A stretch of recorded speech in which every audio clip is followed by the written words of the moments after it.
another day, another. Oh, it's on your foot. Oh gosh. This is what happens when you move the barrier. Oh, I am way out of my element. Okay. Well, let's just jump right into it. All right. Coffee talk? Yeah. All right. So today we've got a Ethiopian Yirgacheffe known for its sweet flavor and aroma with a light to medium body. Yirgacheffes are spicy and fragrant and frequently reviewed and rated as some of the highest quality Arabica coffees in the world. Growing at altitudes of 1,700 to 2,200 meters above sea level, they are harvested between October and December. They have a floral to sweet aroma, and the flavor notes are fruity, tea, floral, and lemon. See, these are my kinds of coffee right here. And I don't know what they had at that thing we went to the other night, but that was bitter dirt. That was some bitter dirt coffee. You know, I think drinking what you're drinking it out of has a lot to do with the coffee as well. I think that like personally, like I know when I drink my coffee out of my thermos at work, the steel thermos, it tastes different than me drinking it out of a ceramic mug or out of a paper cup. It somewhat takes off the flavors of that. I understand what you're saying. And so I think the church styrofoam coffee cups that every church has, that was there last night. I hate those styrofoam cups because it melts into the coffee and destroys the flavor. And that's why the coffee tasted like that's dirt. why the coffee tasted so bad. But it was rabbit coffee. Same roasted coffee from the same place we were getting. Maybe it was the things they had them in. Whose are those? It could be that mixed with that. I think those were the rabbits. But oh, were they? That wasn't it. It could be you can't those. Throw shade on the rabbit. No. But I get what you're saying, because sometimes I drink out of like my metallic coffee mug, and it literally it tastes like I'm drinking metal. Yeah. Maybe I should throw that cup away. I don't know. It just depends. Like, I mean, if I'm ranking my coffee experience, what I'm drinking out of, it's definitely going ceramic mug, metallic, like my coffee thermos, and then a paper coffee cup, like an actual paper one, not the styrofoam. And then styrofoam is like, I won't even choose that. But I did last night because that's what they had. I was going to say, beggars can't be choosers. I mean, the next thing I could have done was just like put my head under the press and just push it, but that would have burned my throat. It was very hot. Yeah. This is good, though. I like this one. This ain't bad. So, yeah. I can tell, like, sometimes if it's a fruitier, sweeter coffee, in as much as it's less bitter, when I add my creamers and my sugars, and it's like super sweet, because I add the same amount of sugar. I don't add a ton of sugar every time, but sometimes I'll add it and I'll be like, whoa. That's interesting. That means I could have drank this one black and it would have been fine. Yeah. That's interesting because like I don't typically add sugar at all to mine. I'll add creamer every once in a while, but so yeah, I can't tell. Like I wouldn't be able to, like I can tell it's sweeter just by drinking it black, but that's cool that you can still tell it's sweeter just by. Oh yeah, I was like curious. now it's like extra sweet. Yeah, it's like that extra sweet tea. No, that's just called syrup. What you been watching this week? Let's see. We watched that new movie Free Guy with Ryan Reynolds. Yeah, what'd you think of that? It was funny. I enjoyed it. I laughed. It was okay. I don't know, like those. That's the second video game type film that's come out in the last 5 years. I'm sure there's more, but yeah. Yeah. The second bigger one, like Red Reaper. Like where it's in a video game. Yeah, like it's kind of like based around that and stuff. Well, unless you count the Jumanjis, but. Okay, so 4, yeah. Mm-hmm. Yeah, I enjoyed it. It's cool. I like, I've never been a huge Ryan Reynolds fan, but like I've kind of like some of his comedy stuff recently is kind of, I'm like, okay, he's all right. See, I feel like this was subpar Ryan Reynolds comedy, though. Yeah, I think you mentioned that. You said you said watching it, you felt like he was constrained, like he wasn't Yes. able to. Like it was Ryan Reynolds on a leash. But And I'm not saying that I want to see him like vulgar and disgusting because I don't think that's funny Ryan Reynolds Yeah. either. But just where he can kind of ad lib his style of humor as opposed to what I am assuming, and I could be 100% wrong, him reading a joke and punchline. And like it's all written for him. Same thing with Taika Waititi in this. Like they told him what kind of character they wanted him to be. And it was really annoying. Whereas you could have just let him do anything he wanted and it probably would have been funnier if you would have let him kind of just Korg it up. Yeah. I'm not saying play the character Korg, but make up something for that. Because this, like, that character that he played was just annoying and weird. Yeah. I feel like it worked with Reynolds' character, though, since Reynolds was a AI, basically. Like, having it more, like, art, his comedy was more artificial because he was artificial. I don't know. But yeah, it was good. I enjoyed it. I don't know if I'll watch it again. It wasn't like one I'd revisit. Channing Tatum was pretty funny in it, though. Yeah. That scene that that man is willing to literally do anything. He will. Yeah. And then what's his name from Stranger Things? Sam? I don't remember. In Stranger Things, his name's Steve. But well, yeah. We just call him nice hair guy. Yeah. The Ahoy ice cream man. Yeah. He's funny. I like him. Actor, yeah. The girl did a good job. She was probably the best part of the whole movie. Yeah. Because she literally played two different people. And if you weren't paying close enough attention, you couldn't tell that was the same woman. Yeah. Not only with the accent, but just the way she carried herself and the way it was really impressive. Yeah, so that and then we just finished Dr. Death. Oh, on Peacock. Night. Yes. That is a terrifying story. I don't want to go in for surgery anymore. Terrifying story. And that series was just everyone firing on all cylinders, from Joshua Jackson to Alec Baldwin, Christian Slater.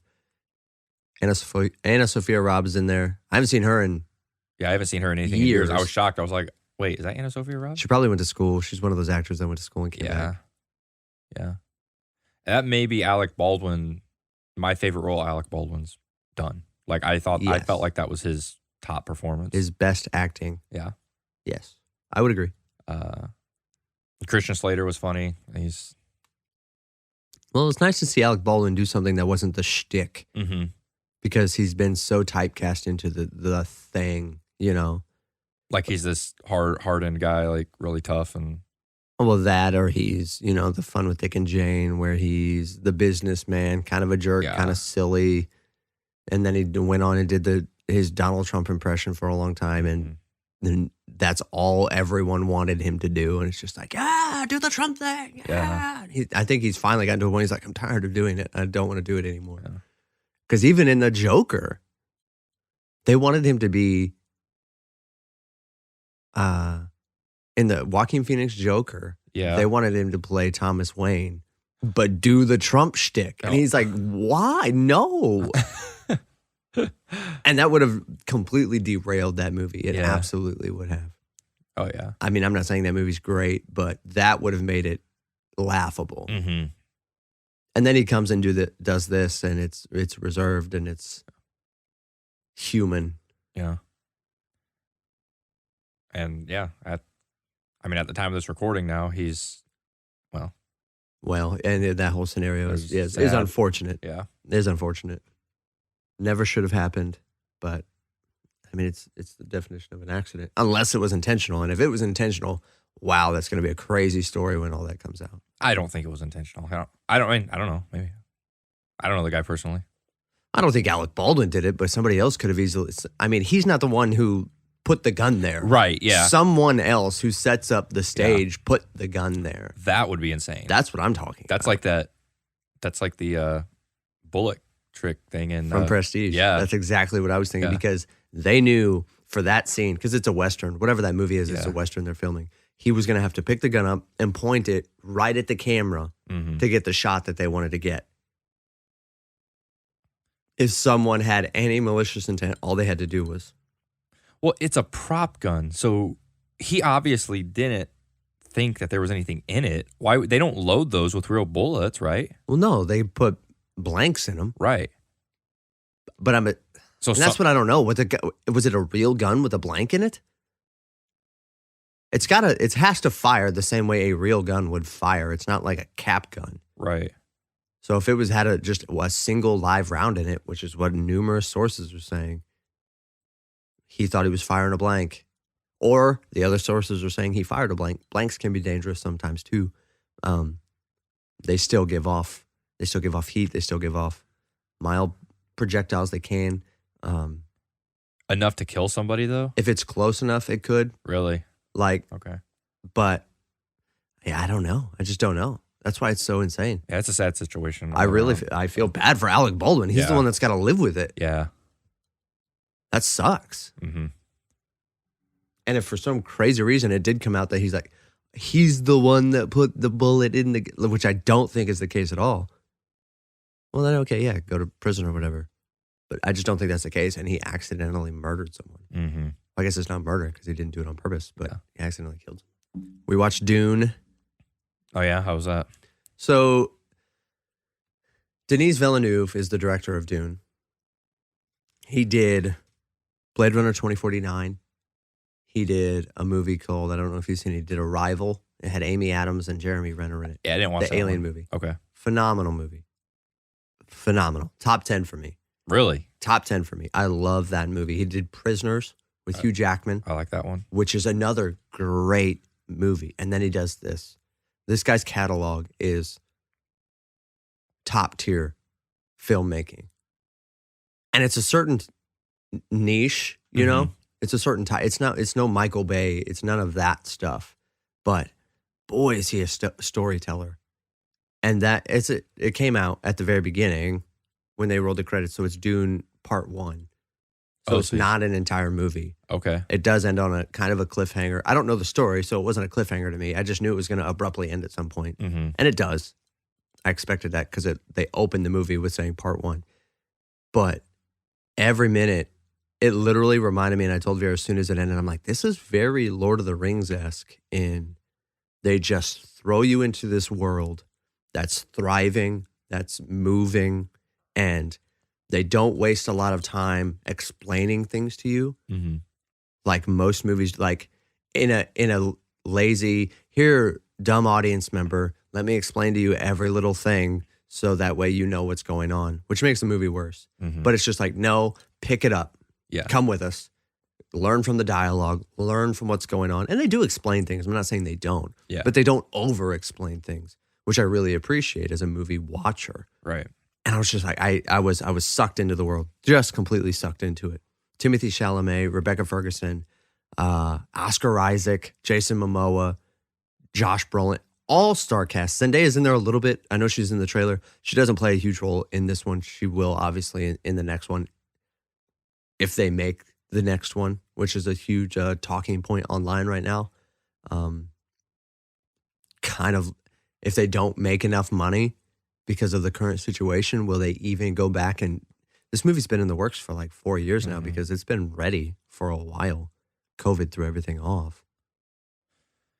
Yeah, that's going to be interesting with these films that are coming out and they're wanting to do trilogies or sagas and stuff with them, or even just a sequel, in general, a sequel. And if they're not making the money back, movie companies are going to stop making movies.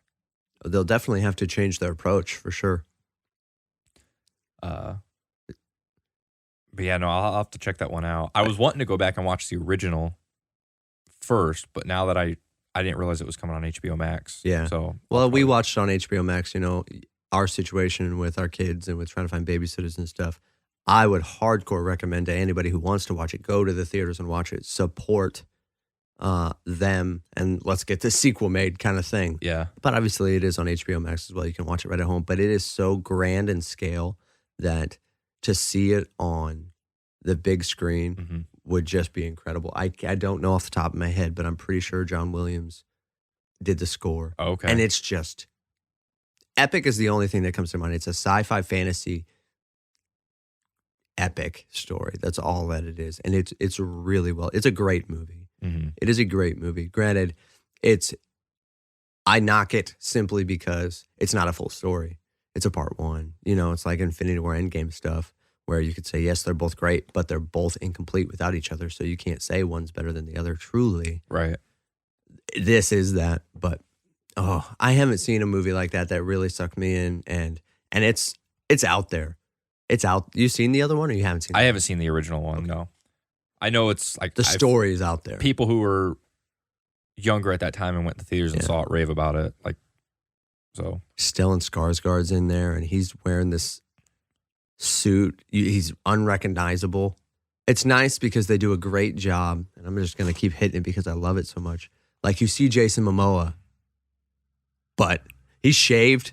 Like, for the majority of the movie, he doesn't have facial hair. I don't see Aquaman. I just saw this character. That's good. You know what I mean? Mm-hmm. Josh Brolin's the same thing. Josh Brolin's been in so much stuff. And in a lot of those roles, he plays the same type of character. This hardened war vet, kind of macho man. But I just saw the character. I didn't see Oscar Isaac, his face has been in all kinds of stuff right now. And he's playing this major character in this movie. And I'm just like, you just buy it. You buy it right from the start. Anyways, I'll quit ranting about it. No, you're good. You know how I love your rants. Anything else? I've been watching a bunch of stuff, but I can't remember off the top of my head. Like, nothing notable. Yeah. We started watching The Office. Oh, yeah? Yeah. Oh, my gosh. I think we're like 4 episodes into the first season. What do you think? That first season's rough. It's funny, but it's like, it's very one note. Mm-hmm. Like, okay, well, these 1 or 2 episodes we're talking about like racial equality. And so you're just doing, like, I could see the jokes coming. Uh-huh. And that's far less funny to me than the one scene where Dwight opens his drawer and pulls out the Jell-O with the stapler in it. Like, to me, that's really funny. I didn't see that coming, so I'm just like, that makes me laugh. But it's just like, okay, let's all get in this room. And the racial, it was funny, but it was, I saw it coming, so it was less funny. Yeah. This is rough. And when I say rough, it's rough in the sense that it's very cringe. Like, that season 1 and 2 gets way better, but that first season, Michael is just this, they want you to hate him, and you kind of do, because he just doesn't care, or he doesn't think about. But he's kind of dumb. Yeah. Like, and dumb not in a funny way, just dumb. Like, Steve Carell makes his character just stupid instead of clever. Uh-huh. And so, like, with that, I'm just like, I'd much rather watch literally everyone else in The Office than him. Because the one episode we just recently watched, it was the one where they had to pick the healthcare plan. Oh, yeah. And most of the episode, he's not in it. And intentionally, because he refuses to come out of his office and he doesn't. But you get a lot of other interactions with other people in the office. Mm-hmm. And to me, that was really funny. But at that point, I was kind of over him just coming out and yelling or doing whatever he does. Yeah. I'm excited to watch into season 2 and see what you're saying, see the change. It's a funny type of humor, though. It's a real dry, just monotone humor. It gets like, and as you get through it, it evolves into something really completely different. It's still a comedy, but it also, you get kind of a little drama with it and stuff as well. Well, you kind of have to, yeah. But you get, once like some of the characters like John Krasinski, Mindy Keeling, BJ Novak is one of the directors and producers on there now, even this early. He's the one that plays Ryan Howard, the temp. Oh. But like, they all start like directing episodes, like seasons like 6, 7, 8, that's 9. cool. Like, and you can tell like when they're directing them, and it's great. That's cool. But yeah, so we'll see. It's not one of those things like we're binging. Right. But we're watching it. We're watching it. Yeah. Well, you ready to get into it? Yep, let's do it. But are you ready to get into it? Because today I picked the movie, and I don't know your thoughts on it. I'm trying to judge based off your eye contact how you feel about this movie. I don't know yet. This was the first time I've watched it in years and years. Actually, James from work, he's the one that texted me like 2 weeks ago, and he's like, man, I'm watching Gran Torino. And he absolutely loves this movie. But before we get into personal opinions, let's jump into what the movie's about. All right. What you got? So Gran Torino was released January 9th, 2009. It's got an R rating, directed by Clint Eastwood. Had a budget of $33 million and it worldwide grossed $270 million, starring Clint Eastwood, B. Vang, Christopher Carley, and Aniher. I think I pronounced that right. Aniher. Mm-hmm. It is. It's funny because you even get other guys like John Carroll Lynch is in there, or Brian Howe, Brian Haley. Who was there's a scene later on in the movie where the main character girl is walking around with a wannabe gangster white boy who is played by Clint Eastwood's son. That's Scott Eastwood. Okay. All right. Yeah, which is really cool because now he's in all kinds of stuff. He mostly does war movies at this point. Yeah. So the story is about a disgruntled Korean war vet, Walt Kowalski, sets out to reform his neighbor, Theo Lore, a Hmong teenager who tried to steal Kowalski's prized possession, a 1972 Gran Torino. I don't know if that's completely correct. Wait, what? It says he sets out to reform his neighbor. That's not what he sets out to do. Like, that's not like the... No. I don't know. IMDb... Sometimes these synopsises aren't quite accurate.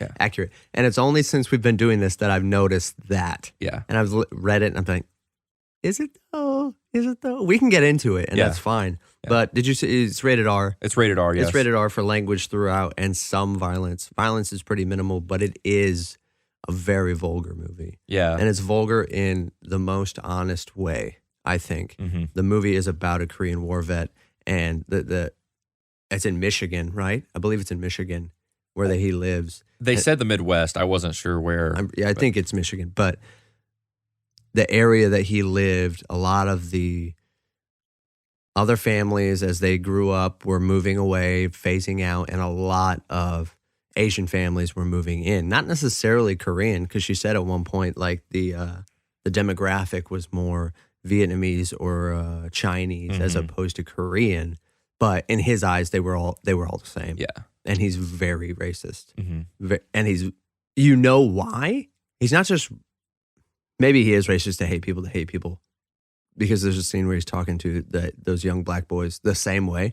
Granted, they were doing bad things. Yeah. So he was treating them badly. I honestly think it's just a generational thing. And in the film, like, I mean, he's older and he's in the Midwest. So this area around here, back in the like 40s and 50s, this is where like people around here were not nice to anyone outside of if you weren't white. I don't think it was that for him though. No. I don't think he was a racist in the sense of like a KKK racist. No. I just think the things that he dealt with as a young man in Korea created a mindset in him that just made him despise certain demographics of people simply because of the things that he'd seen. And I'm not justifying his behavior by any means, but I can understand the jump to being okay with, as I think every generation of soldier has dealt with that to one degree or another in whatever war they were in. Yeah. You know what I mean? I don't think World War II vets, when they came home, were necessarily fans of Germans. Germans were white. Yeah. They didn't like them because they fought against them and they leave a bad spot in their mind. Well, and that's like if you watch like a lot of those World War II films like Saving Private Ryan or even the Band of Brothers series, they're calling them like names. Like every demographic has names. Yeah. But like they're like, and you can tell like there's a hatred there because they're German. But it wasn't about the color of their skin. No. It was about the ideals. Yeah. I would 100% agree. And you see a shift in this movie. Before we move on, tell me your opinion. What did you think? Be gentle. I loved it. I was like, so this is my first time watching the movie, and which I'm not a huge Eastwood fan. I've not seen a lot of his movies. Okay. So Trouble with the Curve? I like Trouble with the Curve, yes. I only bring that one up because I know you like it every time. But yeah, so going into it, I had an open mind. I remember people raving about this when it came out, and everyone like talked like this is this great movie and stuff. So I'm like, all right. So yeah, watching it, like from like 5 minutes into the film, like had me hooked. And I was like, oh my gosh. It's quick. Yeah. Especially like, because the premise of the movie is, and it starts out this way, they're at a funeral, and it jumps right into Clint Eastwood's character's wife has passed away.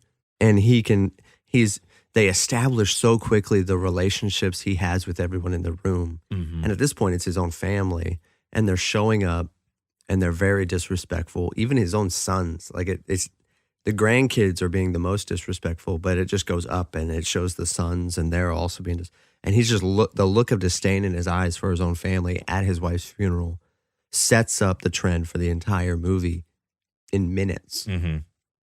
He hates everyone. Yeah. He's just an angry He's just an angry man. And the one person that he cared about isn't alive anymore. Right. And again, he's old school. So even going back to that, like in the opening scene at the funeral, his one grandson is not in a suit and tie. He's wearing Eagles clothes, and his granddaughter is like dressed like very risque. Yeah. And then the one like says like he's Catholic, so he does like what do you call that? The prayer thing. I don't know, where they touch the forehead and the shoulders. I don't know. And then he says something like, instead of in the name of the Father, Son, Holy Spirit. Yeah, says something ridiculous. Yeah. And so there's like a level of respect he wants them to have, and he's like, no, you need to like. But at the same time, the priest comes up and starts talking, and then he shows the same disregard for the priest, and you're like, he doesn't want to be there either. Yeah. And you only learn that, like, he sees their disrespect for the church, and he's taking it personally, even though he's not even a member of the Catholic Church. Right. And you're just like, wow. Yeah. Because then he's cussing out the priest, and he doesn't want to be there either necessarily. Mm-hmm. Crazy start. Yeah. Well, I'm so happy that you liked it, though. Yeah. Truly I am. Because then you see the contrast of, so they go back to his house, and all the family's there eating, and nobody's helping him, and the boys are in the basement going through his stuff, and they stop going through his army stuff when he comes down to the basement. Nobody helps him get a couple chairs. Mm-hmm. Literally no one.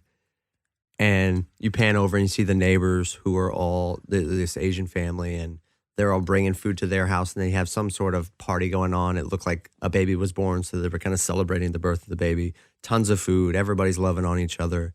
And you contrast that with the other family. And granted, it was a funeral, but nobody was sad. Everyone was just bitter. Right, yeah. Towards each other. They weren't talking about grandma who just passed away. They were just talking about how much they hate grandpa. Right. You know? Yeah. Yeah, like even his son and stuff, which like you said, they established pretty quickly that there's no relationship there. Oh, yeah. But even his son, he's like, won't even help him. After his mom passed away, he's not going to like try to even comfort his dad at all, or like try to help out. And he tells his daughter to go, help with the chairs and stuff. And Eastwood's like, no, you're a lady. You should like be doing like. Well, he said, I think he just gave some offhanded, disrespectful comment of like, you just mess it up anyway or something. Yeah. Because he's rude to literally everyone. Mm-hmm. And it's a defense mechanism. Yeah. He doesn't want to get close to anybody because he can't get close to anybody because it'll hurt too much if he gets close to people. Mm-hmm. And he's just so derogatory and disrespectful to everyone. The priest sticks around, and the priest is like, well, I made a promise to your wife that I'd get you to go to confession. And he's like, get out of my face. I don't want anything to do with you. Yeah. And I love how that priest, like, he does a good job, and he doesn't know how to approach this guy. So you see his tactics change, like every interaction they have. Yeah. Like he'll call him by his first name, and he's like, stop calling me by my first name. And he tells him to fix it. And then he'll call him by his last name. They kind of did the whole shtick with him just about he's a priest, but he's willing to bend the rules kind of stuff. Uh-huh. Like he cusses a couple times, and you're like, oh, this priest he's not your average priest, which is a shtick. Yeah. For film, it is. Yeah. And even in real life, if that's the way that they are, fine. But for movies, it's conveying, oh, this guy's willing to bend the rules to whatever, and to get a drink in the bar or different things. Yeah. And for the film, he almost like, they set the film up where he kind of had to in the film. Like because like you said, his approach changed. At first he was nice about it, and then he just kind of started being more rude to him because he's like, okay, well, this guy's rude to me. Well, it's so funny. Go ahead. And Eastwood's character, Walt, he like respects that almost when you're rude back to him. He appreciates the mutual respect. And that's why when he goes to his barber, after his wife passed away, I think his second best relationship he has in the world is probably with that barber. Mm-hmm. Because there's no relationship there. They get together, they insult each other. He gets a haircut and he goes home. Yeah. But they're equals in that, you know? And then you see later on in the movie, so the situation changes. You start to see a lot of gang violence in this Asian community. And the premise is this one specific gang is trying to recruit a young boy who happens to be his neighbor. And this is where the synopsis does come into play of the gang's like, okay, you're going to join the gang. He doesn't even want to join the gang. No. But he doesn't have a choice. And they say, okay, well, your initiation is to go steal this guy's car because it's a beautiful car. And it is a beautiful car. It's like a 76 Gran Torino. Mm-hmm. Beautiful car. He's bad at it. He's not a good criminal. He gets caught and almost shot in the face. Yeah. Because he starts having flashbacks to Korea. Yeah. And I was like, he's going to kill him. He's going to kill him. And then they both trip and fall. And he does shoot the wall. But... And I think it's interesting, they play on his inability to kind of differentiate at the beginning. To him, they all look the same. Yeah. Because he's not seeing individual features in them to identify a human being. Mm-hmm. He didn't even recognize that kid was the one that tried to steal his car. Right.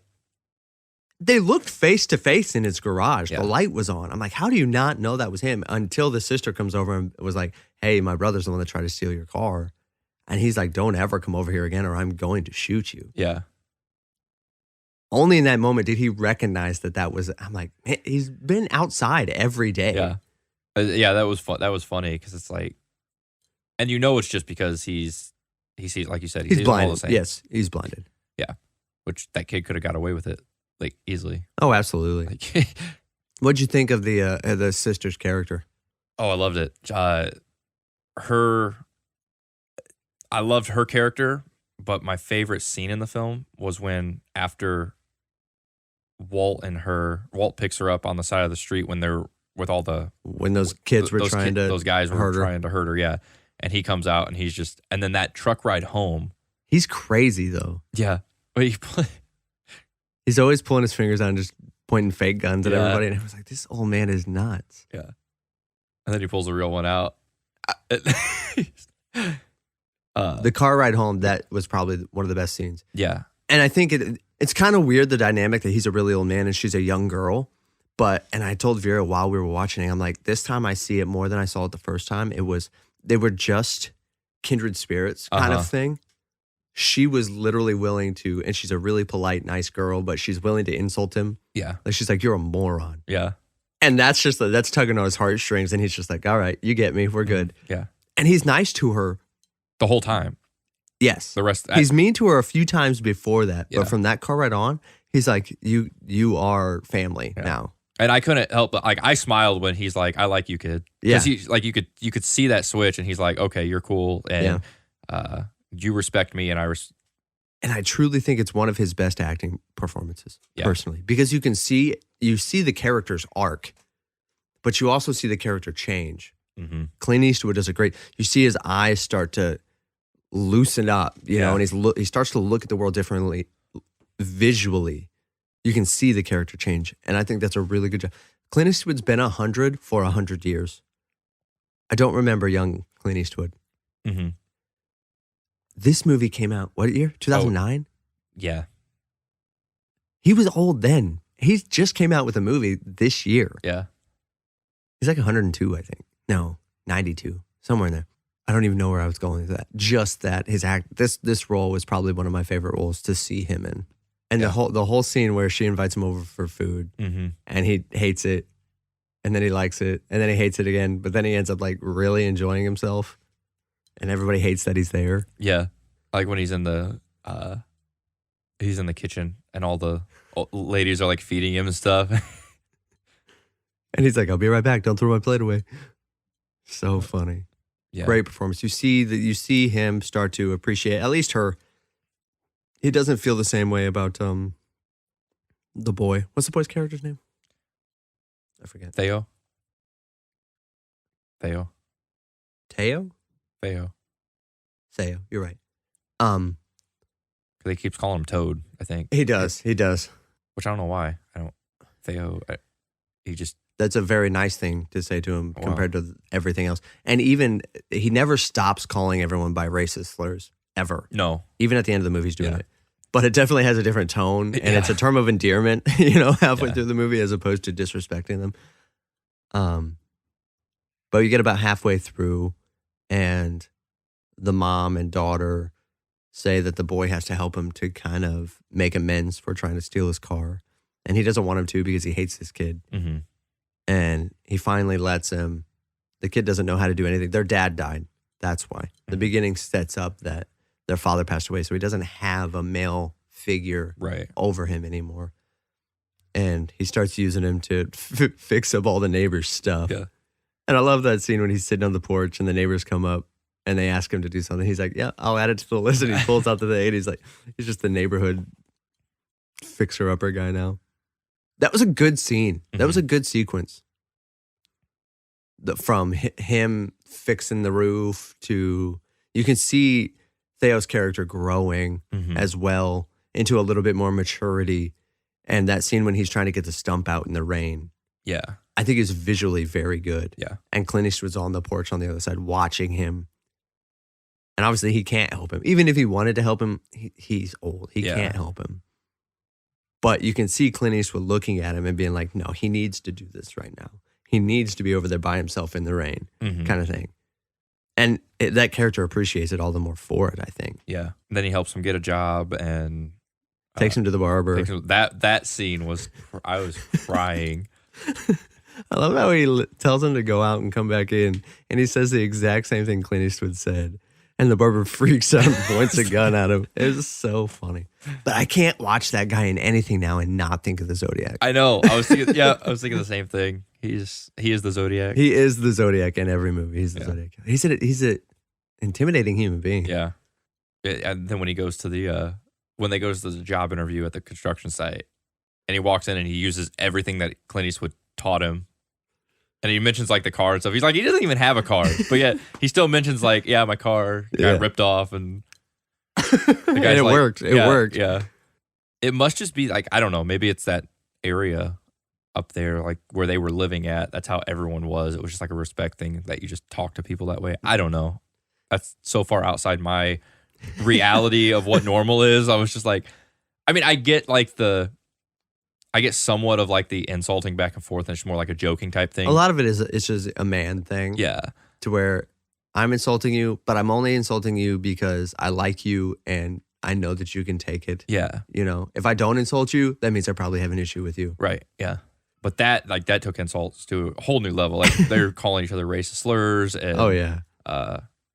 Yeah, that's outside my real. Like I don't. Like yeah, that was them trying to come up with the most creative insults that they possibly could have.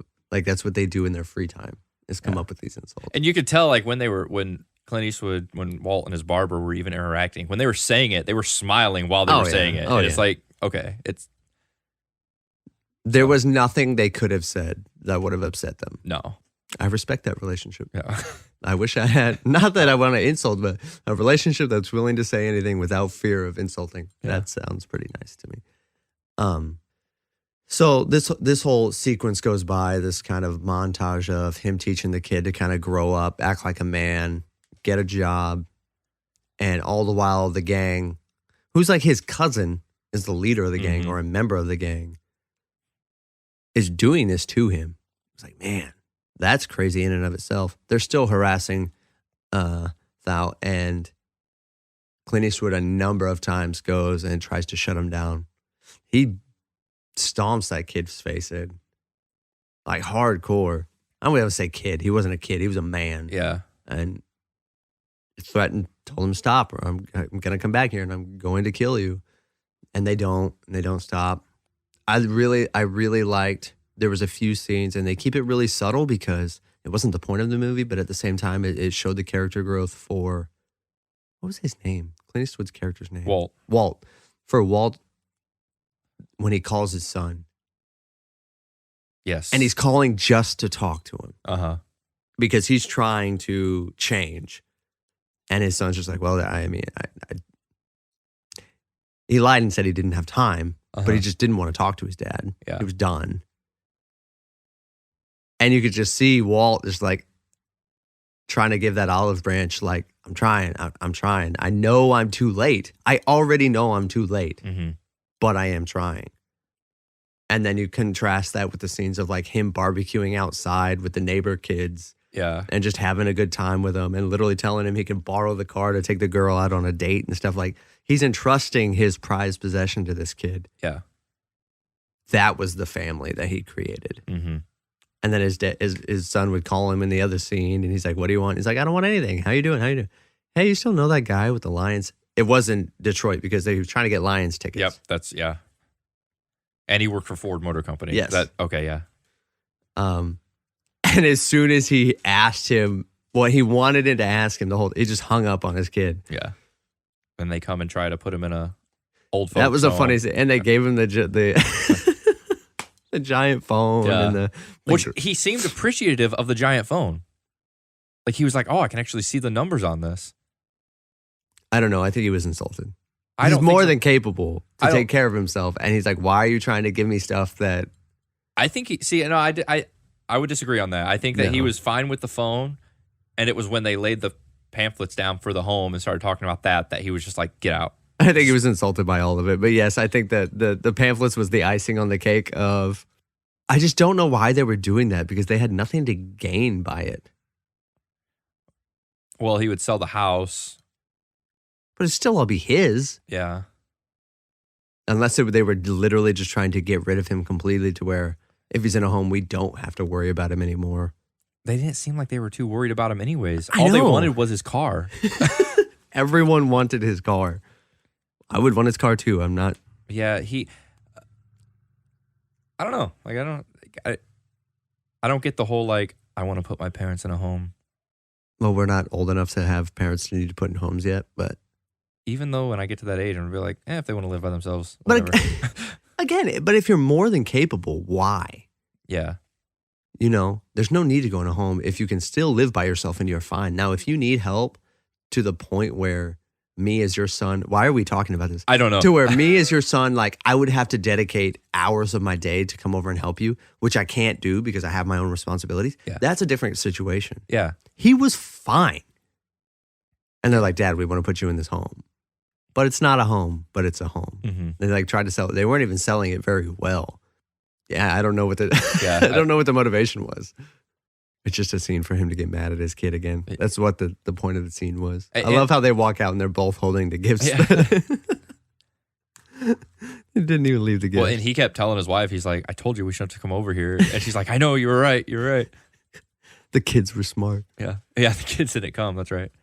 But and his son works for like what company did he work for? Because he drove an Asian vehicle. Yes. It was a foreign car. It was like a Toyota or something like that. And he can't even buy American. So, yeah. And he hated him for that. Yeah. I don't think that was as much because it was his racistness towards that No, culture. That was no. just like, hey, I worked for Ford my whole life. Yeah. I'm only buying Ford. Yeah. You know. Yeah, it was more just a personal slight than it was anything. Yeah. The other son is really irrelevant in the movie. Yeah, because he had two. Yeah. Yeah. You only see the one and his kids. The other one's just not there after that. Which is like, at that point, why not just say he had one son? Like, Exactly. From a storytelling standpoint, you mean? Yeah. Yeah. Many spoilers for this. We suck at giving spoiler warnings. If you're going to watch this movie, watch this movie. And I do recommend watching this movie because it's a well done piece of cinema. Mm-hmm. There's a lot of language in it. And yes. racial slurs and stuff. So, I mean, if that's something that bothers you, then, you know. That's really it. It says violence, rated R for violence. Yeah. There's some violence, but it's not a ton. And that leads into more the third act climax of the movie where I forget why. Was it because he went and attacked that guy that they retaliated? Yes. But they didn't retaliate on him. They No. retaliated on the neighbors. Yes. Because they knew that would bother him. And they went and just took Uzis and shot up their house. Shot up the house, and then they beat the girl up. They beat her up and did many unsavory things, which he just took absolutely personally. Yeah. And so did Thao, who wanted to go hurt him. And this is where the movie gets really good. Like, the third act is really good because it's a lot of just Clint Eastwood sitting and staring because he's contemplating what the right choice is, because he wants to do this very same thing that Thao wants to do. Yeah.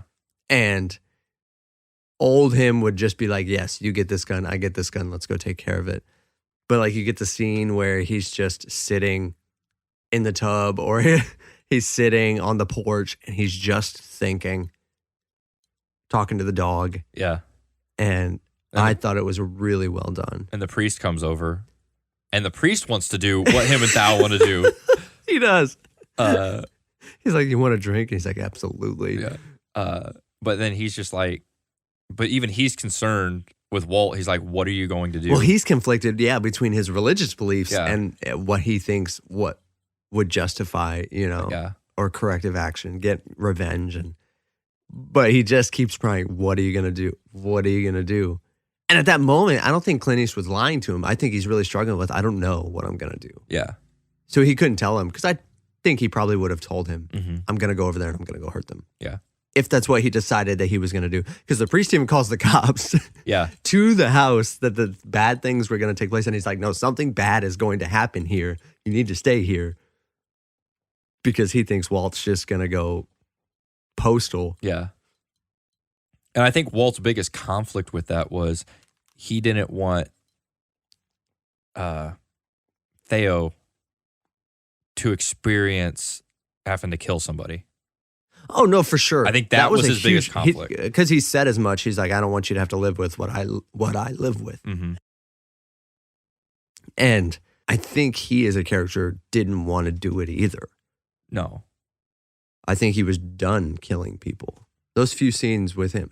And I don't know how the barber didn't know something was up. Because he goes to get another haircut. And he's like, why don't you give me a straight shave? He's like, you've never had a straight shave. Red light. Yeah. Barber. He's got to do something. Granted, he had no idea what was going on. But, Yeah. And he tips him. And he does. And it's just like, the signs are everywhere here, man, that he's going to go do something. To us. The signs are there for us. Because it's building tension. Like, what is he going to do? And then he goes to confession. And he confesses for like just old, ridiculous stuff. Nothing crazy. Yeah, the priest is waiting for something like big.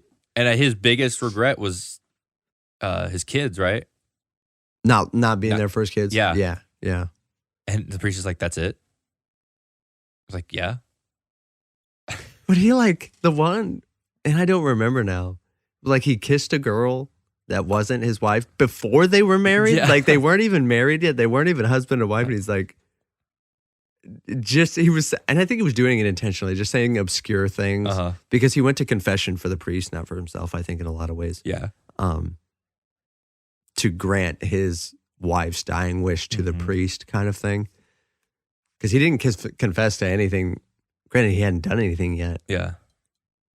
And then the whole scene when Tao comes back to the house to go do it, and he takes him in the basement, and he shows him the silver star, and he pins it on him, which was a really touching scene. And I think he was honest there. Yeah. He obviously led him into the basement because he knew he wanted to lock him in the basement to go. But everything he said while down there was true. And he does care about this kid. And then that's where he locks him in the basement and says, I don't want you to have to live with what I live with. Yeah. Because he's going to go handle it by himself. He's going to go take care of business. And up to that point, you think, okay, he's going to go and shoot these guys. He's going to go, He's going to go sniper mode on him. Yeah. What'd you think about this part of the movie? And did you see what happened coming? No. Didn't. Not right at first. Yeah. When he's standing out there and he's just talking to him, I'm like, okay, this isn't going to end well for him. Yeah. But like up to that point, before he gets there, I was like, he's just going to go crazy. Yeah. I thought the ending of this movie is phenomenal.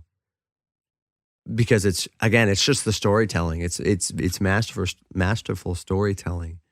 And Walt's character, the character that Clint Eastwood plays, doesn't have to say anything for the story to be told. Yeah. It's very show not tell in this sense in this movie because he's out there. They didn't over explain everything to the point that like I didn't have to watch it. You know, Right. I could just close my eyes. You could tell me what's happening, and that worked. He said nothing, or he at least said nothing that was crucial to the story. Mm-hmm. And you're just watching it play out, but you know what's going to happen. Because as soon as he puts the cigarette in his mouth and he's like, does anybody have a lighter?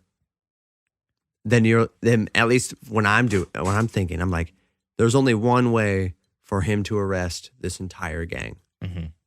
He could pull out a gun and shoot 2 of them before getting shot by the other 8 guys that were out there. Yeah. I was like, there's only one way for him to literally get this entire gang off the street right now. And that's exactly what he does. And he puts his hand in his jacket, right where he's pulled out his gun 3 or 4 different times in this movie. And he whips his hand out real quick, intentionally. The way, because he always did it real slow. And then with the group that was bothering the girl earlier in the movie, he kind of whips it out a little bit quicker. But in this scene, he does it so fast because he wants the reaction. Mm-hmm. And they just light him up, and he just stands there and gets lit up. It was a powerful scene, Mm-hmm. and everyone's watching. They intentionally pan away to every neighbor, like there's witnesses to what takes place here, and they just kill him. And in the end, he didn't even have a gun on him. So Didn't. He had a lighter in his hand. That's crazy. It circumvented everything that his character was, everything you thought was going to happen in that scene. And that's what made it so just perfect. Yeah. Perfect. I can't overemphasize just the emotional impact that scene had. But you really have to watch it to know. yeah. You know, you do. And it's like, you just sit there in silence and you're just watching it take place. And then from there it goes to the funeral. And this is kind of the more expected stuff. That was the crux of the climax. And then it gets back into kind of things that we know are going to happen and take place. The funeral, a lot of his new neighborhood family is there. Yeah. And his kids are there and they're staring at like, why are all of these people here? He hated these people. Mm-hmm. They have no idea. Right. They have no idea. And then it goes into the will reading. And the daughter the whole time is smiling because she thinks she's Oh, getting yeah. the car. Why in the world do you think you were the one getting it? Yeah. I think that even if he had not built a relationship with among his neighbors and stuff, his family still would have not gotten that car. No, he would have intentionally given it to someone else. He would have given it to the barber before he gave it to anyone in his family. Because, that was just straight spite. There was no respect there anyways. There was no no. relationship. And I'll be honest with you, though. I don't like that scene. The will reading scene. why is that? I just think it's unnecessary. And it doesn't give any like, aha, gotcha. Yeah. It doesn't give you that because it shouldn't, because that's kind of disrespecting the last scene that we just had and the sacrifice that he made. Uh-huh. So I think they were trying to give you that, aha, gotcha to the family, but not so much that it kind of takes away from everything. I think it would have been better if that scene wasn't even there. And they just ended with Theo driving the car. You just see him driving the car away. You know that he got the car. Yeah. You don't need to see the family's reaction. You already know the family's reaction. Mm-hmm. And it wasn't that impressive to see on screen anyway. Yeah. That's just me. I would have much rather just seen, because him driving in the car with his dog in the passenger seat, that was satisfying enough. Yeah. And then the movie literally ends with Clint Eastwood singing a song about the car.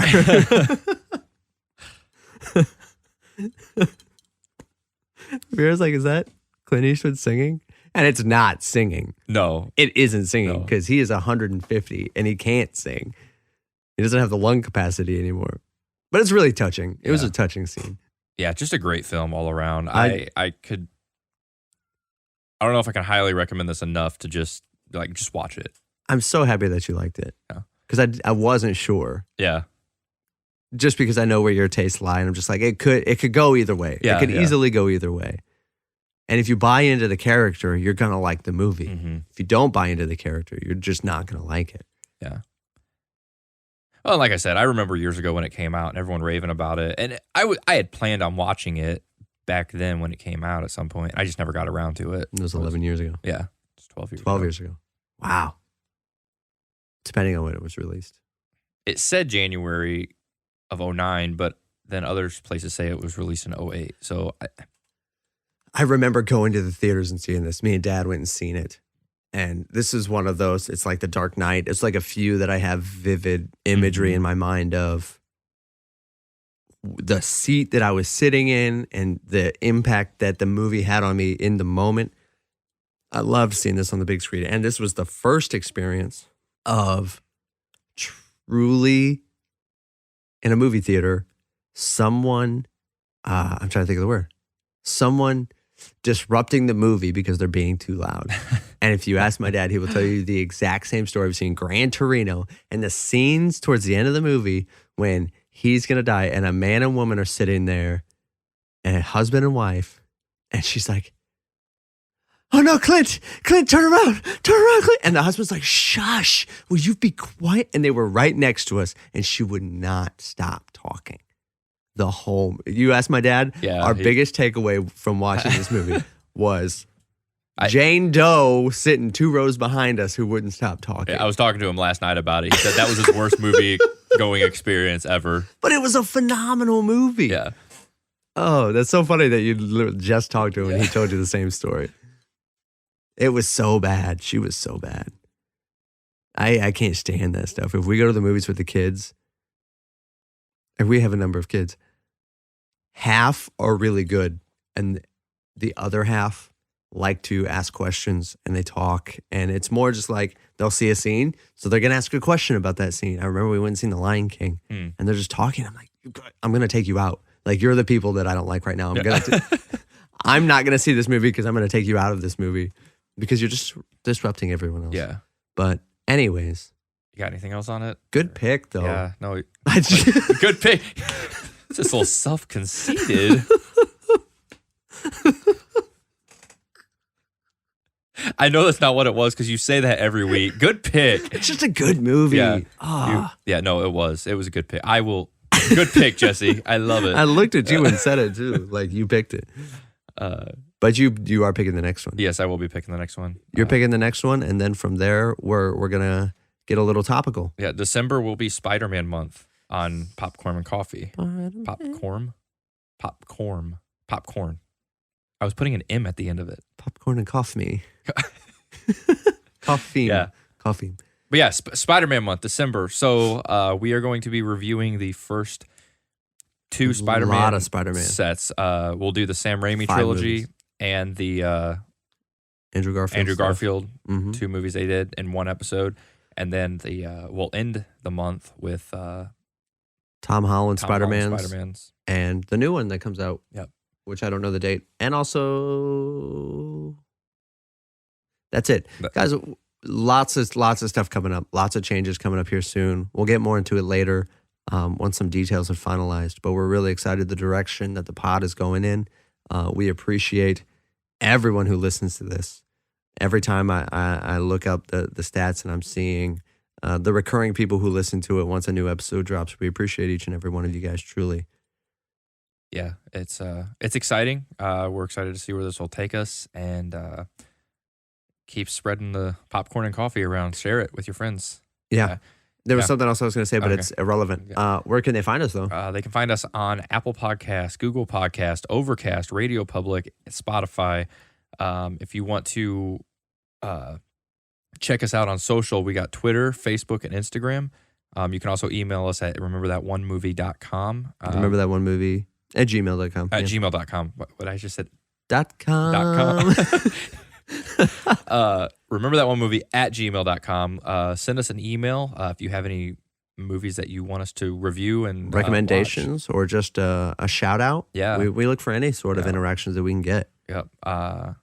Leave us a review on Apple Podcast. Again, once we get 5 reviews on there, we will do a live commentary on a movie.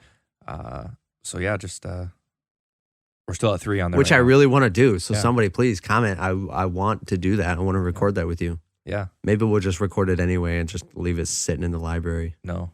Never mind. We have to get the 5. We gotta get the 5 reviews. Don't. But I want to do it, and you did this to me.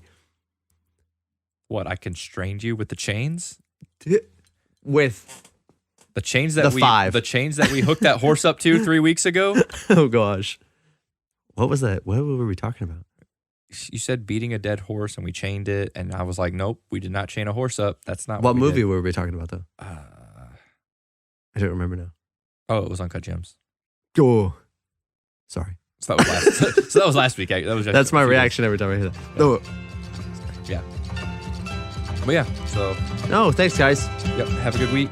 See you next time. Bye.